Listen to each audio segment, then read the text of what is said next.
Cha simple, yep ten, boko yetete ngoma icho Kevi mushina, mwarisa masimba ndavuga nemabine magokora ndichikumbira siba renyu nengoni dzenyu mwari wangu.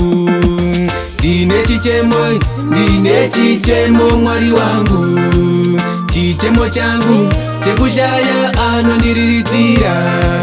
Ndine chichemo mwari wangu, chichemo changu chekushaya anondiriritira.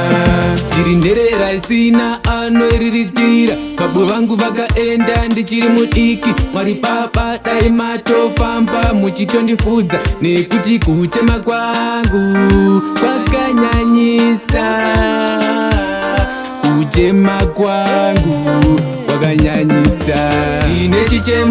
Ndine chichemo mwari wangu, chichemo changu chekushaya anondiriritira. Ndine chichemo mwari wangu, chichemo changu chekushaya anondiriritira. Na mwarisa masimba ndavuga nemabine magokora ndichikumbira siba renyu nengoni dzenyu mwari wangu. Daima ndisvitsa palevhure pamusorosoro, pamwe kuchema kwangu kungadzikama, vakawanda vanonditidzikama.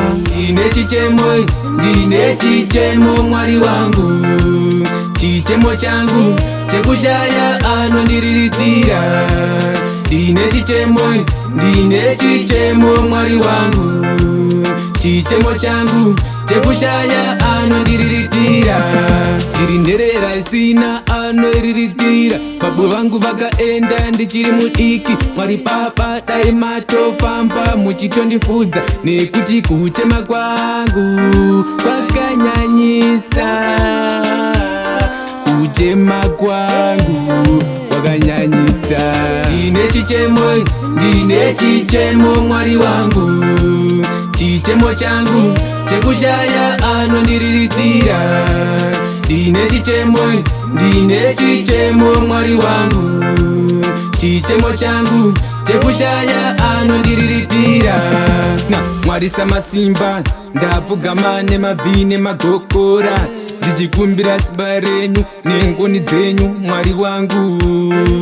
Daima ndisvitsa palevhure pamusorosoro, pamwe kuchema kwangu kungadzikama, vakawanda vanonditidzikama.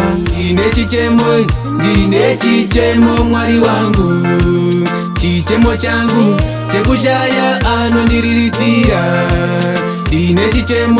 Ndine chichemo mwari wangu, chichemo changu chekushaya anondiriritira.